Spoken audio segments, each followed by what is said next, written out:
What's up? Happy Thanksgiving, What's up, Ron? Hey, man, Mario. they got a feast behind them. Yeah. What's up, Ronnie?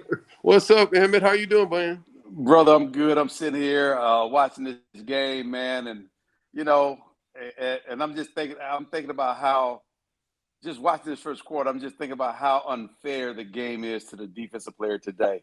And it's so funny that we happen to have one, if not the best defensive secondary safety ever playing the game right here on the tube today. I'm like, man, this is unfair. This is not even right. That pass interference call, man, just was hilarious to me. Well, the tough part about the game today is, look, everybody's watching it from so many different angles, and you can see everything. And what I think is really interesting is that I love the game because I know that there are moments where it's not fair. You know, and the reason I love those people are like, well, why would you love that? Well, because that's life. Yeah. It's never been fair. And No. so you're going to have moments on the field when you have a situation where Tony Romo's talking about it and you're sitting there going, what is he? Is he what? But you know that Tony might not have a way of really understanding that situation because he's never been in that situation. And my point is that that's what I love about the game is that you're going to have moments just like we're seeing right now. I used to see a running back run like that. I was like, who runs like that? Pollard, huh? You got to like that. Come on, man. Now tell me you like that run right there. Oh, I love it. No doubt. I do love it, but you're right. I mean, there's certain aspects of the game as a player we can accept because it's just part of the game and stuff does happen. But when you have human interference with what's happening in the game, that right there is unacceptable.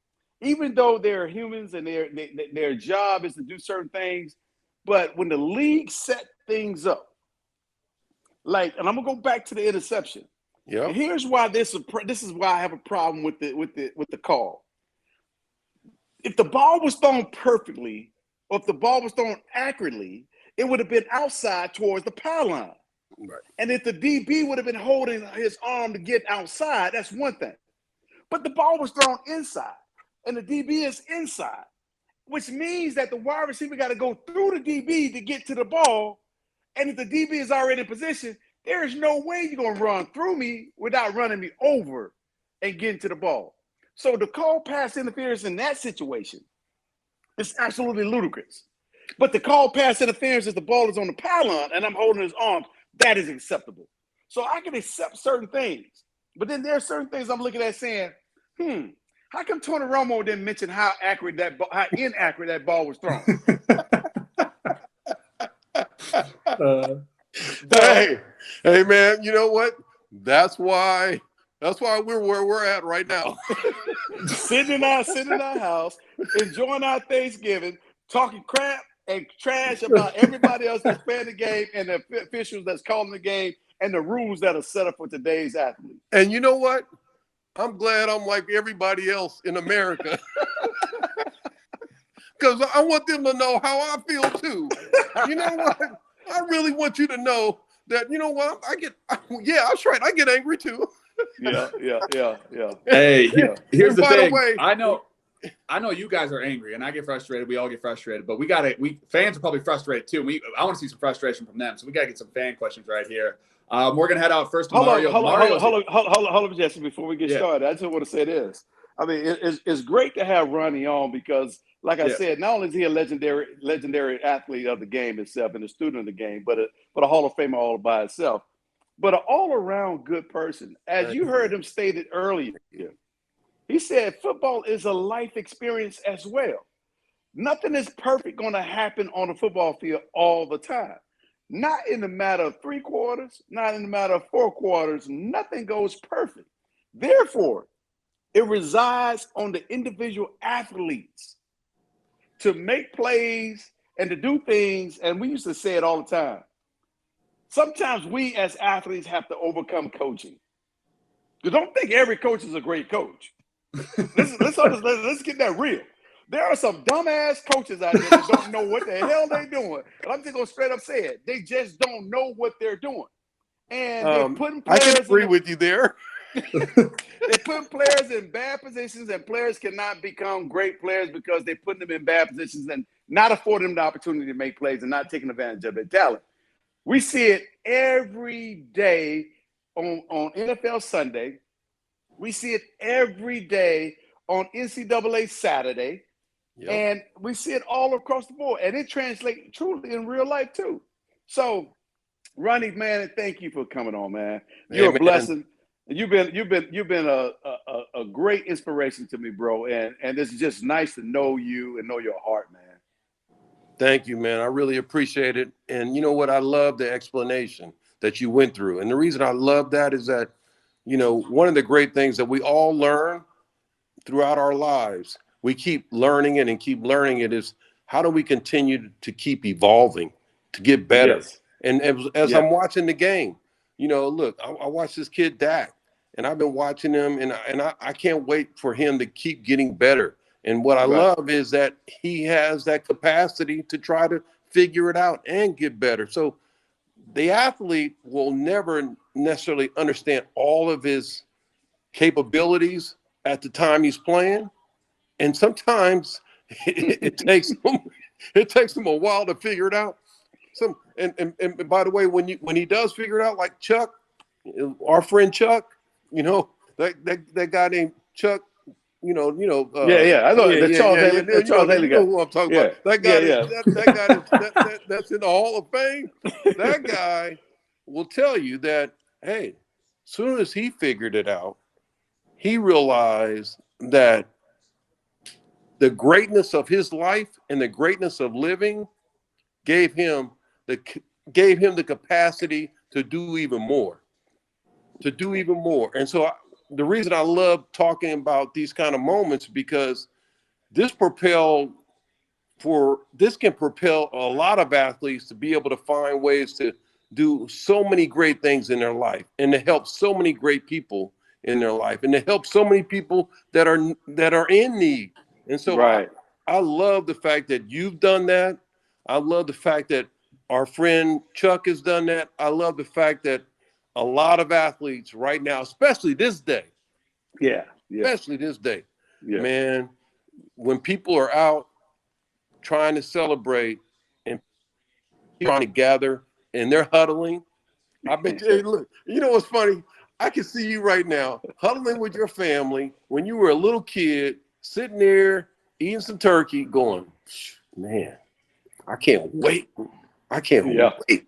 And that feeling of you couldn't wait to actually get on the field, man. It's phenomenal that you got a chance. See, now you got a chance to play on Thursday. I'm sitting there watching you I'm like, man, give me a shot, man. Let me get on the field. I couldn't even get on the field. You on the field every year. Yeah. Ronnie, it's funny that you bring that up, because you're absolutely correct. Every third Thanksgiving, my younger years, watching these games and these moments, not only with my family, but hanging around, praying together, then breaking bread together, sitting in front of the television together, getting mad together, getting excited together, getting motivations together, and see, the beautiful thing about that was, as a young child for me, I was seeing a future that I wanted. I was seeing a future that I wanted, not only for myself, but how impactful that would be, not only on my life, but also my family, my mom and dad, to be able to give them the gift of not having to stress over Thanksgiving dinner. Yeah, to be able to give them the gift. And by the way, because you're preaching like you're preaching right now, that moment that you just shared, as soon as we hang up, I'm gonna say, Mom, guess what? Emmitt Smith said this about you guys. And the reason I want them to know that is that those kind of moments, as you well know, man, those kind of moments is why we enjoy family. Yes. It's what we're celebrating today.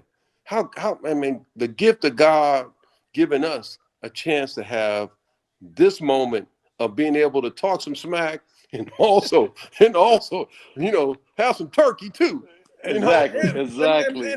And maybe a couple of greens if you want some. Yeah, exactly. And yeah, it is amazing, man, when you have the chance to reflect back over your years Oh yes. and see where you started to where you are now and what you've been able to accomplish through sport. Yep. And what sport has done for us that's spilled over into our personal lives. Yep. And also have afforded us the opportunity to spill over into others' lives and influence others and help others. All right, guys, we're gonna play. I was gonna say we got some fans that want to make some plays right here, so we're gonna hit them up. Hey, they're gonna try to make some plays. I don't know what kind of heat they're bringing into this chat room, but we're gonna get after. We're gonna go to Mario out in New Jersey now. He's the winner of Emmitt Smith 17,000-yard football autograph, game used cleats, glove socks, Cowboys, and touchdown football 56. So obviously this guy's a huge E fan, but after this discussion, I feel like he's gonna be a huge Ronnie Lott fan as well. So Mario, hit him with the questions. What's up? Happy Thanksgiving. What's up, Ron? Hey, Mario.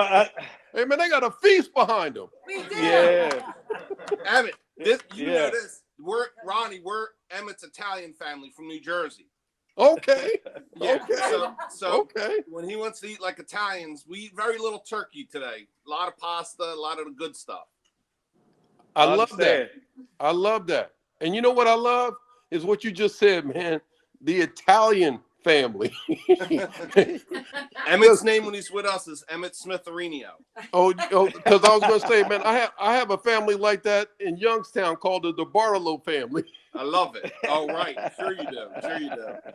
How's everything? Hey, everything is good, Mario. How about with you guys? Happy Thanksgiving to everybody in the background. I see y'all having a big old feast. Y'all having a glass of wine too? Yes, sir. My sister had to work. She's a nurse. She works late, so we were eating now. So. Well, y'all waiting for your sister to get off. Everything else is good? Everything else is good. I can't complain. I got my buddy Ronnie Lott on the tube with us today. So Ronnie Lott, right? Hey. Class act. Hey, wait a minute. But I see I see Mom in the back. What, Mom? That's my mother. Mom. Anita, say hi. Hey, Mom. What's up? What's up, Mom? Yeah, I have my mother and my mother-in-law here. Oh, that's awesome. That's awesome. Hey, man, I love it. That is great. Show Emmitt Skyler. There's Sky, Emmitt. What's up, Skyler? How you doing? My Skyler's not here right now. I'm back in my bed. I'm back in my bedroom, giving them a chance all to enjoy themselves up front. So I got you. I'm not going to hold you up. I know you got a lot of people on hold, but yeah, I won some good stuff, and it was great to see you. I'll be seeing you out there, hopefully soon, Emmitt. All right, happy Thanksgiving to you all in the family. You too, Ronnie. Guys, take care, guys. You and I get to chop it up like we're doing right now. We get to have fun, chat. And there's a list of people sitting out there right now wanting to ask you or I, both of us, questions individually, collectively, however they want to do it. And Jesse's sitting here as the moderator to keep us moving along because there's a lot of folks that want to talk to you. Yep. Just as much as they talk to me. Look, when I saw Mom there, I said, "Hey, I'm good." when I see moms hanging out, I'm like, yeah, okay, good, man. Hey, I'm willing to talk to moms. I love that. Hey, we're gonna see a lot of tables. I'll tell you what. Right. Here's what I loved about playing on Thanksgiving Day. Thanksgiving Day, you notice the Dallas Cowboys and the Detroit Lions, we always play on Thanksgiving Day. They just incorporated the third game, which is later on tonight. Yep. But for us as players, we get to enjoy Thanksgiving by entertaining the entire world. That's right. On Thanksgiving. And then afterwards, we get to come home and enjoy our families on Thanksgiving. My family, I had so many. We used to have Thanksgiving feast at my house, Ronnie. Well, we had 75 people in this house. What? 75 people. So how many turkeys? I mean, many damn turkeys. I mean, we had many turkeys, many hams. We had to supply all the food for all these different people. I love it. And so over the years, while I was playing, we enjoyed it. Now, I kind of slowed down after I got done playing because I enjoy watching the game from the house versus going to the stadium. Yeah. But that experience itself, just reminiscing back over time, just bring back so many fond memories. And so when I'm sitting there watching this game right now, I know Trayvon Diggs' family is in town. I know Michael Parsons' family is in town. I mean, you're going all the way back to high school and college and maybe even grade school. Your buddies might even be here. And they're experiencing a professional football game in a stadium that they probably never experienced it in before. So the overall Thanksgiving experience for me is heightened 10, 12 times. 10, 12 times. I get a chance to play, relive my childhood fantasy of watching, but now I'm playing and eat the damn same food I used to eat back in the day too. And by the way, there was some wins there too, huh? There was some wins there. There was some wins there. Yeah, I was gonna say, because I don't remember you guys losing too often on Thursdays. Not many. Not many. All right, so we're going to keep rolling with the questions, guys. This is another eBay winner coming from Kansas right now. He won an Emmitt Smith autographed game-used pair of Reebok cleats that he wore with the Arizona Cardinals. So we're going to keep on going. This is Emmitt Smurf. So take it away, Emmitt Smurf. What's up, Papa Smurf? What's going on? So, I mean, Ronnie, this can be asked to you as well, but I'm always more curious of people's non-football lives. Like, what did they learn growing up? What are the things that change their lives? That type of stuff. And so one of the questions I had is, what is something thankful that you have had passed down to you vicariously through your parents? So your mom or your dad, what's something that they give you, maybe not physical, but just a piece of advice or something that they gave you when you grew up that you can take with you and that you would also pass down to your kids?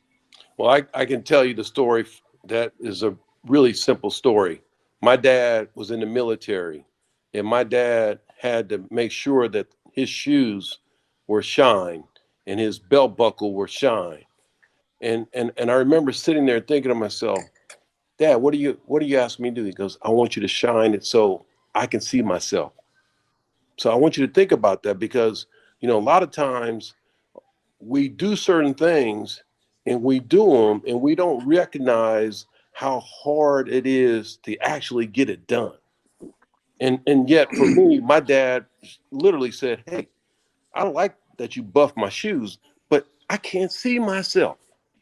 And so it made me realize at that moment, I got to try a little bit harder. I got to work a little bit longer. And my point to you is that those type of perfections in life are the type of perfections that you have to learn to be a great defensive back. Those type of perfections are taught to you to be able to graduate from college. Those type of perfections that you learn early in your life are the type of perfections that allow you to have a business, to allow you to be able to build a family. It allows you to do a lot of little things in life because of a perfection that my dad had taught me. So for me, when I look at those kind of moments and what they've done for me, especially my mom and dad, I am so thankful and so blessed, because the Lott family, Mary Lott and Roy Lott, did so much to help us be the best that we could be. And those examples are the right examples for our family. And those examples are the examples that I share with my kids. I try to get them to understand, hey, look, I want you to shine my shoes. And by the way, I want to see my face. I don't want to see my face. And so my kids understand that. And the reason they understand that is that in their professions right now, all of them have different professions. All of them are trying to find a way to be able to shine a little bit better, to get a little bit better every day. And what I believe is that that's our society. Our society, we got to get better every day. Great people find a way to exercise their greatness every day. And it could be thinking, it could be doing, but it could be something in your life that you can do every day to exercise your greatness. Thank you for that bit of advice. Appreciate that advice. You're welcome, man. You're very welcome. How about you, Emmitt? My mom, she used to tell me as I was starting to have success, no matter how high I go, never forget where I come from and always help someone in need. And that has been one of the things that have kept me humble through the process. One of the things that kept me hungry through the process, because I want to continue to do the things that Ronnie was just talking about and get better and better every day. I honestly believe the day that you become satisfied with where you are and what you're doing is the day that you would stop growing. I hate the word retirement. I love the word transition because when you retire, it just means that I'm shutting it down. When I transition, that means I'm moving to the next thing. So I want to continue to transition and continue to have my mind open to the possibilities of being the best version of myself that I possibly can be. Amen. And along the way, if I can help somebody along the way, whether it's through my life experiences, through my resources, or even relationships that can benefit, change for the better for everybody, or for the people that are involved, then I think it's a good thing. Absolutely.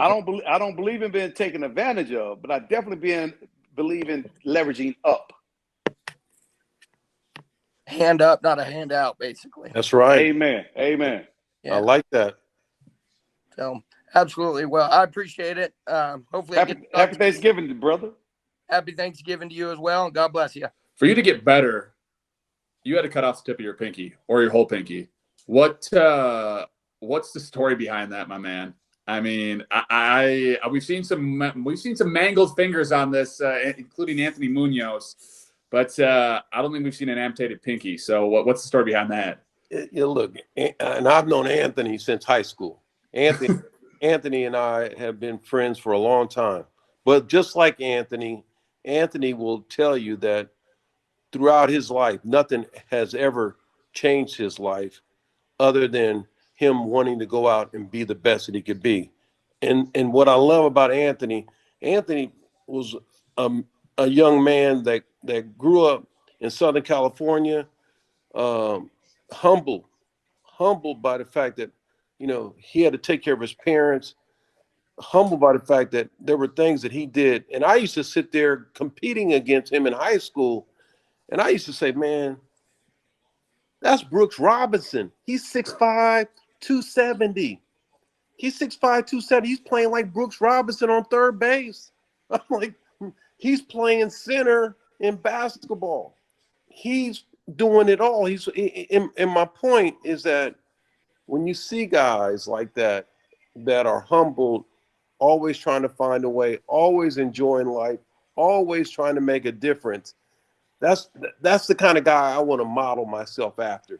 And so for a long time, man, I've always looked up to Anthony and looked up to him because I've had a chance to compete against him since I was a little kid, man. And it just, he's a phenomenal human being, a phenomenal person, man. Just a great guy. But the finger story, to get back to the finger story, just to give you a little bit about the finger story, because his fingers are worse than mine. Oh, it's bad. But my finger right here, look, when you grow up in the military world, you recognize, man, when you see a Navy SEAL, when you're around a Navy SEAL and he tells you what he's willing to do, not for himself, but for another human being, and you recognize that he's willing to give up his life. To me, come on, bro. And my point to you is that you have examples of people doing more. Examples of people doing more because this country is built off of people doing those type of kind of things in their life to be able to say, hey, I've elevated somebody to make this world better. I have allowed somebody to stand on my shoulders. And so to me, when I think of this situation and knowing what I went through and knowing what I've seen some of the Navy SEALs go through and what they've done and how they protected us, and knowing what I know with the Air Force guys, all my dad's buddies that, fought and went to war in Korea and different places around the world. Hey man, look, the finger story, is nothing, bro. it's, it's like they're like, they look at me and they go, "Hey, kid, put a Band-Aid on it. put a Band-Aid on it. Come on."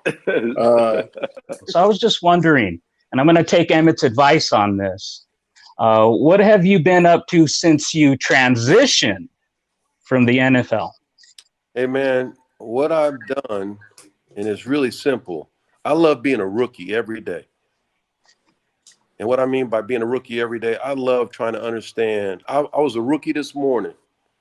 My son was sharing with me a perspective of how he's looking at his life. And I was a rookie this morning trying to understand what he's trying to, convey to me about what he's doing now in his life. He's now at a new startup and he's working very hard startup. And he was sharing with me his perspective of where he wants to go and how he wants to, hopefully help grow the company. So I believe that you got to be a rookie. You got to be an open-minded person. When Emmitt was a rookie, I remember Emmitt coming up, hitting me one time as a rookie, and I was like, oh, okay. I see.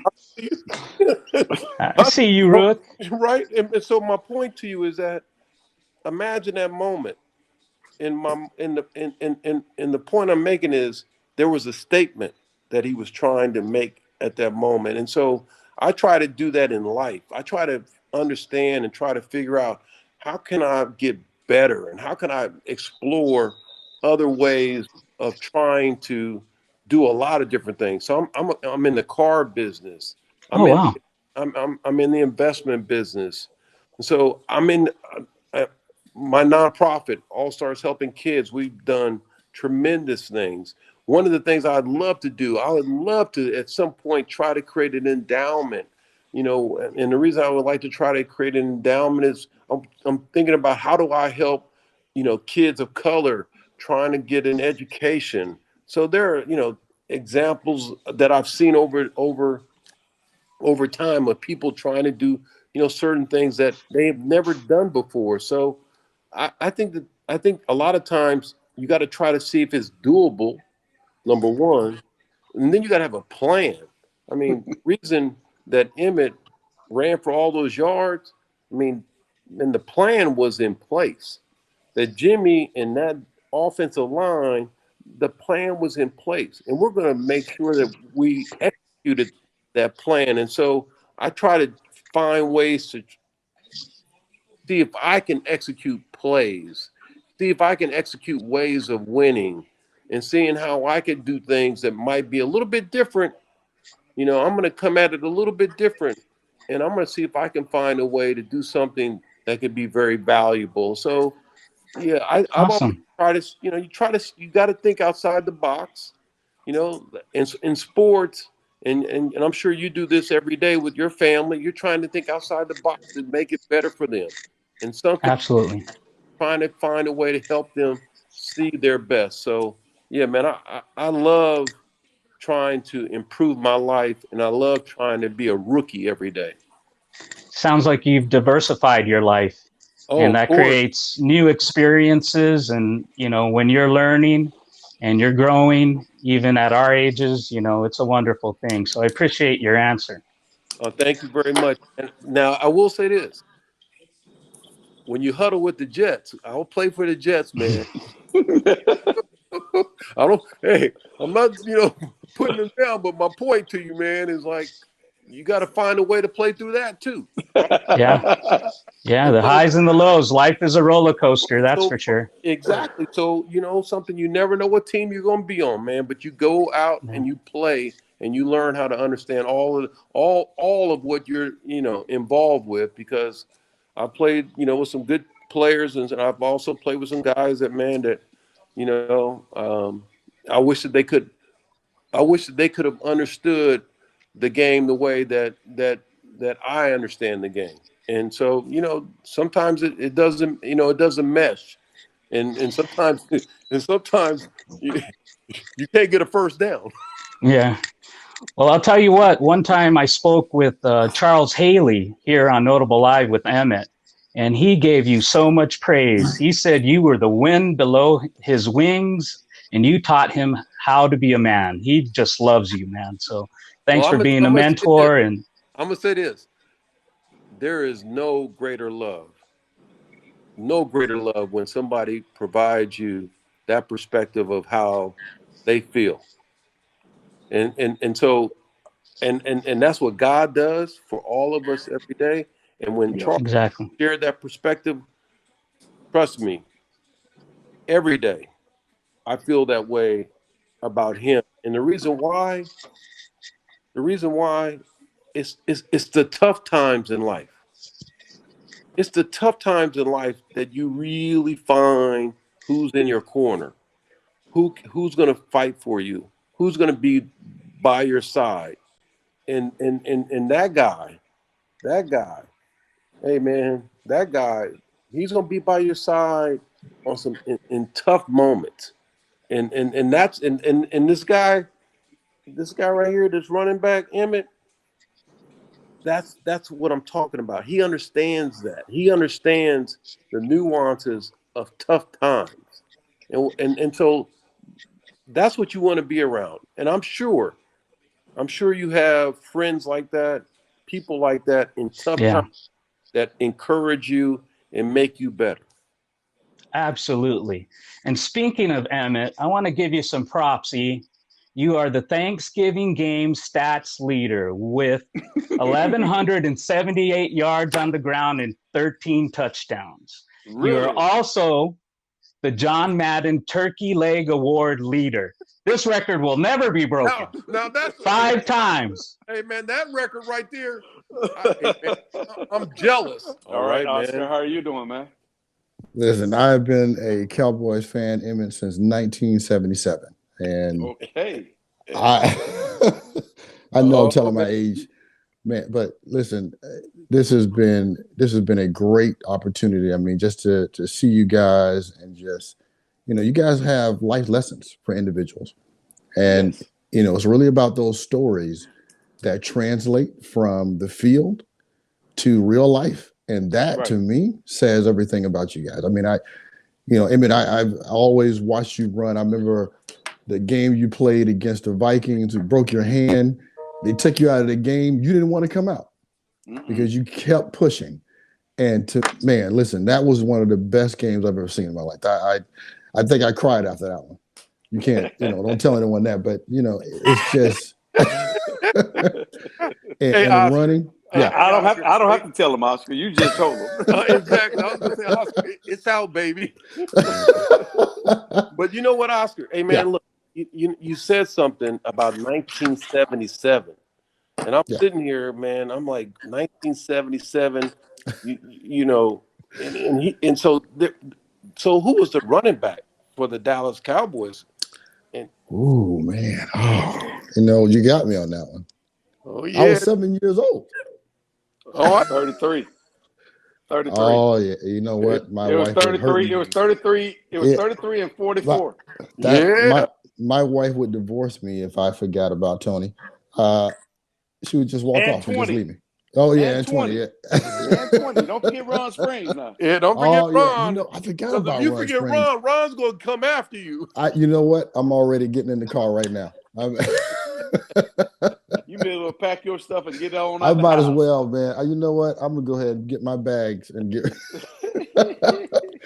Take it to a hotel tonight. Yes, I think I'm gonna have to. And you said, sweet potatoes running was your favorite dish, and I made some sweet potato pies today. I don't think you've had one quite like mine, but I'm just, this has been just great, man. I both of you guys are truly inspirations.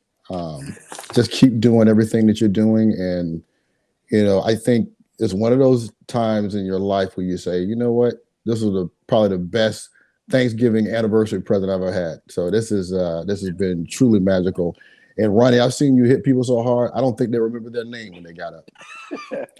I think, like, what am I doing here? But you gotta share some of that secret sauce on that pie now. It's you know what? Time. Is it the butter? What is it that you make? What is it that you do to make that? So Kerrygold butter is, one of the best butters out there, but you got to get the one that's unsalted. And it's really about putting in the cream, but the butter got to go in at the end to make it smooth. Once you do that, man, listen, you're in heaven right there. I'm telling you, that's the best thing you can ever do to a pie. And I love cooking, but God, you just make me wonder how long I can do this, and you guys are still pushing.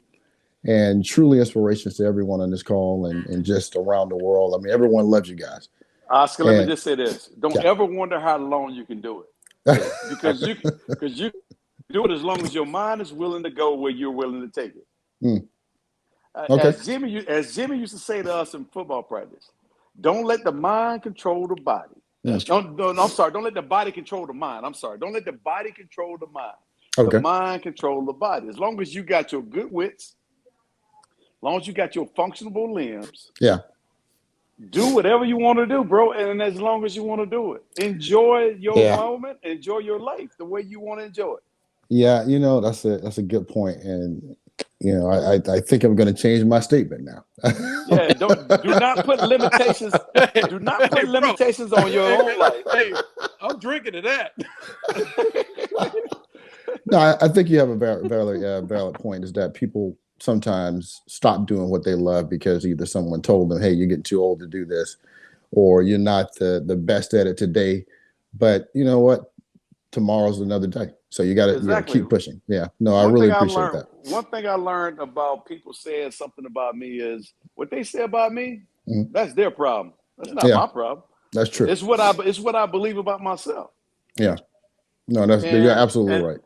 And plus, God has plans and purpose for me. Yeah. That person don't even have an understanding or clue what might be in play. So, and I tell my kids this: do not let somebody else's fears limitate your ability to go where you're trying to go. Because oftentimes, I don't know if you should do it. You froze up there for a minute.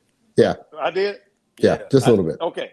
All right. So what I was saying is, oftentimes I hear my kids say, somebody said, my kid will go to someone and say, have you taken this class? And they say, yes, that class was hard, very hard. And I used to say, okay, well, what was hard for them may not be hard for you.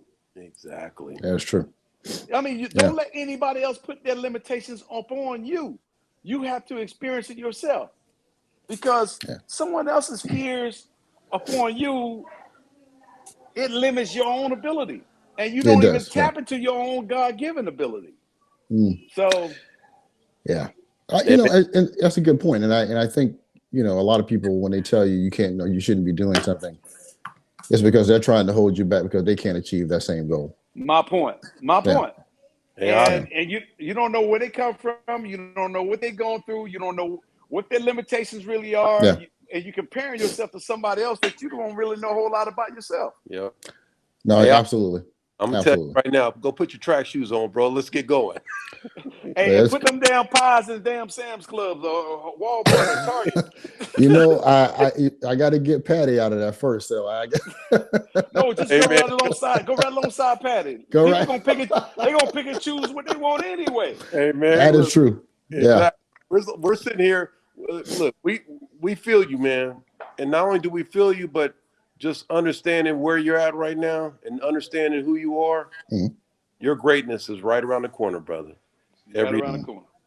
You just gotta go step into it or meet it where it's at. That's right. Get on the wheel, bro. Don't get off the wheel. Get on the bike. Don't get off the bike. Keep riding with it. Keep going in the right direction. Exactly.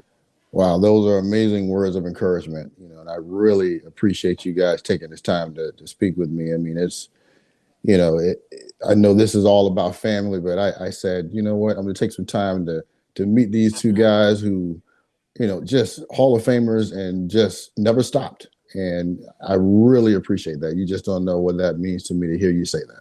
Cool, man. Well, keep your head up and keep pushing, bro. Hey, thank you so much. Hey, man, most definitely.